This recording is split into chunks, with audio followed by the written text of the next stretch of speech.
প্রিয় বন্ধুরা, দেখো ছাগলের কীভাবে যত্ন করতে হয়। দেখো চিরুনিতে চুল আশ্রয় দিতে হয়, ঠিক আছে।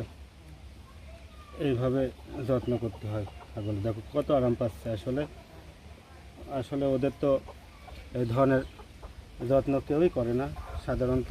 দেখো হ্যাঁ, এই যে যত্ন কীভাবে করতে হয় দেখো। এই দেখো আরাম, কত আরাম পাচ্ছে, দেখছো আরাম পাচ্ছে। ছাগলের যত্ন হচ্ছে চিরুনি দিয়ে। ছাগলের কত আরাম পাচ্ছে।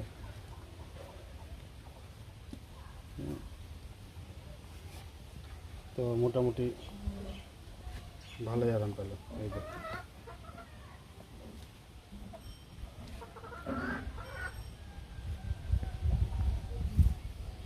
খাও খাও খাও খাও।